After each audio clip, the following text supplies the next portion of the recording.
प्रभु जी वृंदावन में थे, अच्छा। मथुरा वृंदावन में थे।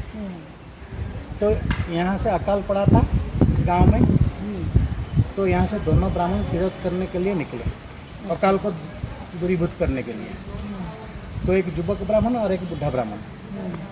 युवक ब्राह्मण जो था वो कंगाल था, बुढ़ा ब्राह्मण जो था वो जमींदार था। तो जाते जाते वृंदावन पहुँच गए।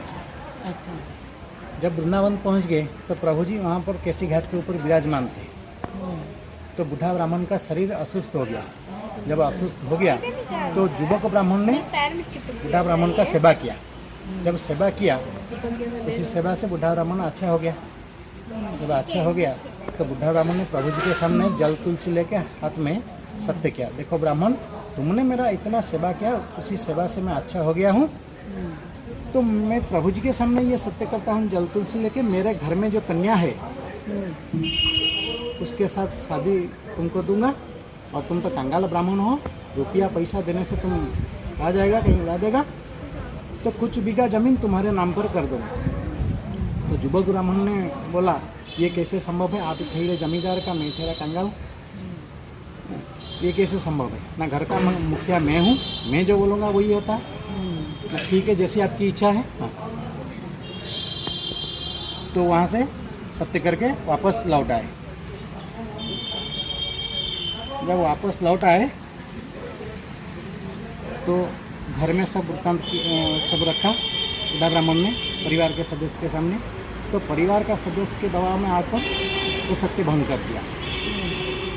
जब युवक ब्राह्मण ने याद दिलाया कुछ महीने के बाद, तो बुढ़ा ब्राह्मण ने मना कर दिया। वो उस समय में बाचाल था, शरीर खराब था, न जाने बाचाल अवस्था में क्या बोल दिया हूँ, मुझको कुछ याद नहीं है, क्योंकि वो घर के दबाव में आ चुका था। तो उस समय कोर्ट कचहरी कुछ नहीं था, पुरी का महाराजा था पुरुषोत्तम देव जी। तो उनके सामने मुकदमा पेश किया। तो राजा बोले, तुम्हारा साक्षी कौन है, गवाह कौन है, तुम उसको लेकर आओ ना। इंसान कोई साक्षी नहीं है, गवाह नहीं है। वृंदावन का ठाकुर मेरे साक्षी है, गवाह है, वही मेरे परम आराध्य, वही मेरा साक्षी है, क्योंकि उनके सामने सत्य किया। तो राज दरबार में सब हंसने लगे, प्रभु जी साक्षी रहने लगे इनका, ऐसे उपहास किया। तो भगवान कहते हैं। तो राजा से कुछ मोहलत लेके ब्राह्मण फिर चला वापस वृंदावन चला। 21 दिन तक लेटा रहा। जब लेटा रहा तो भगवान ने स्वप्नादेश किया, देखो ब्राह्मण, तुम चले जाओ अपना देश, मैं तुम्हारा काम यहीं से कर दूंगा। राजा को स्वप्नादेश करके मैं तुम्हारा काम कर दूंगा ना। नहीं, ब्राह्मण बोला, नहीं, ऐसा नहीं होगा, आपको मेरे साथ चलना पड़ेगा, नहीं तो मैं जमुना के किनारे प्राण विसर्जन कर दूंगा आपके नाम पर। तो ब्रह्म हत्या दोष किसी को नहीं छोड़ता, महादेव को भी नहीं, तो प्रभु जी को कैसे छोड़ेगा ब्रह्म हत्या, जब ब्राह्मण मर जाएगा। तो प्रभु जी बोला, देखो जब तुम जिद में इतना अड़ रहे हो, मैं जाऊंगा, लेकिन मेरे भी 2 शर्त हैं। पहला शर्त ये है, तुम आगे आगे जाओगे, हम तुम्हारा पीछे पीछे जाएंगे, सोच अक्यों से हमको कोई नहीं देखता। मेरा कृपा जिस पर होगा वही मुझ पर देखेगा। दूसरा शर्त ये, उड़ीसा देश ले जा रहे हो, चावल का भोग खिलाना नहीं, मैं ग्वाला के घर पला पड़ा हूँ, दही सार नौनी माखन ये सब खा के मैं बड़ा हुआ हूँ, तो मुझको वो सब भोग खिलाना, सूखा प्रसादी खिलाना। तो चावल का भोग खिलाने से उनका वंशनाश हो जाएगा। ये सत्य किए। कच्चा चीज नहीं खाएगा, मतलब केवल मकर संक्रांति के दिन कच्चा चावल ही भोग लगता है, अन्न का प्रसाद नहीं लगता। जैसे बाके बिहारी जी का जी उनका भी वही भोग लगता है। तो दोनों शर्त मान लिया ब्राह्मण ने। और ब्राह्मण बोला, प्रभु जी ये बात तो ठीक है, लेकिन आप मेरे साथ में आ रहे हैं, मैं कैसे जानूंगा? ना तुम ब्राह्मण बड़ा चालाक हो, प्रभु जी बोलते हैं ब्राह्मण ना। ठीक है, जब तुमने पूछ लिया तो मेरे हाथ में बंसी है, वो बंसी का आवाज़ तुमको सुनाई देगा, उसी आवाज़ को सुनते हुए तुम आगे जाओगे। और पाँव में बाजनी नुपुर है और रुनझुन आवाज़ तुमको सुनाई देगा। उसी का आधार बनाते हुए तुम आगे हम तुम्हारे पीछे पीछे जाएंगे, जहाँ कहीं भी पीछे मुड़ के तकाएगा उनसे मैं पसंद नहीं करूँगा। तो ब्राह्मण ये शर्त को मानते हुए आगे और प्रभु जी पीछे पीछे चले। तो यहाँ से झाड़ जंगल बालू था, नदी था। तो उनका अंशावतार जगन्नाथ जी पुरी में है।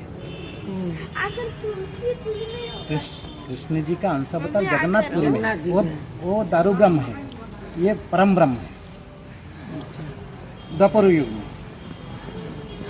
इसीलिए जगन्नाथपुरी में चलता है। तो ब्राह्मण ने आगे आगे प्रभु जी पीछे पीछे चले। ब्राह्मण मन में शंका पैदा किया, वो तो द्वापर युग में कहीं कहीं मिलाए रहते हैं, मेरे को दगा दे गए क्या, यही सोच कर पीछे मुड़ के तका लिया। जब पीछे मुड़ के तका लिया तो प्रभु जी पाषाण हो। ब्राह्मण ने पश्चाताप किया, रोया गिड़गिड़ाया। तो प्रभु जी सुनने वाले किया, देखो ब्राह्मण, तुम्हारा कोई दोष नहीं है, मेरा यहाँ अलग धाम बनाने का इच्छा था तो मैं यहीं पर पाषाण बन गया, तुम्हारा कोई दोष नहीं। तुम जाओ राजा को बुला के लाओ, वो हमको देखेगा तो तुम्हारा काम हो जाएगा। तो ब्राह्मण चल पड़ा महाराज के पास, पुरी का महाराज को स्वतंत्र देखा। तो राजा जी सन्या सामंत पंडित वगैरह सब लेकर आए। तो इतना सुंदर मूर्त कोई बना नहीं सकता झाड़ जंगल में, ये युवक ब्राह्मण ही सच बोल रहा है। तो बुढ़ा ब्राह्मण को बुलाया, देखो बुढ़ा ब्राह्मण, तुमने जो सत्य किया था वो सत्य पूरा करो, कुछ बीघा जमीन उनके नाम पर कर। तो उसके लड़की के साथ शादी रचाया, कुछ बीघा जमीन उनके नाम पर कर दिया, और राजा की तरफ से कुछ बीघा जमीन भी ब्राह्मण के नाम पर हुआ। तो राजा जी वहाँ पूजा अर्चना करके प्रभु जी को लेके जगन्नाथपुरी ले गए। पूरी जो रोजशाला के पास में सत्यनारायण जी का मंदिर है, उसी में प्रभु जी को रखा। जब प्रभु जी को रखा तो अन्न प्रसाद को छोड़कर सूखा प्रसाद जो प्रभु जी जगन्नाथ जी को भोग लगने जाता है तो वो सब खाने लगे। वो तो जुटा हो गया, एक आदमी खाने से दूसरा आदमी कैसे खाएगा? वो एक ही है, जगन्नाथ और कृष्ण एक ही है, लेकिन अवतार को लेकर ये सब बात है। तो जगन्नाथ जी बोले महाराज को, देखो मेरा बड़ा अंश अवतार कृष्ण जी है, वो मुझको झूठा खिला रहे हैं। अरे एक आदमी खाने से दूसरा आदमी कैसे खाएगा? जो तो झूठा आएगा, भोग नहीं लगेगा मुझको। तो तुम इनको 5 कोस हटाओ, नहीं तो मैं 5 कोस चला जाऊंगा तो तुम्हारा नीलाचल धाम छोड़ के। तो जगन्नाथपुरी में नहीं रहेंगे तो पुरी का महात्म नहीं रहेगा।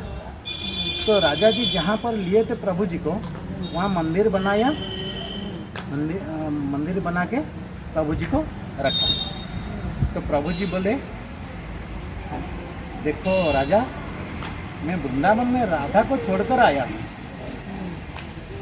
वृंदावन जाएंगे सब राधे राधे बोलेंगे, कृष्ण का नाम कोई नहीं लेता, क्योंकि प्रभु जी विराजमान यहाँ पर है स्वयं।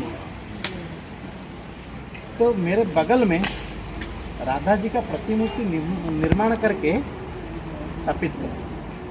वहाँ जो राधिका जी देखें बाएं बगल में खड़े हैं, वो प्रभु जी को देख कर रहते हैं ऐसे।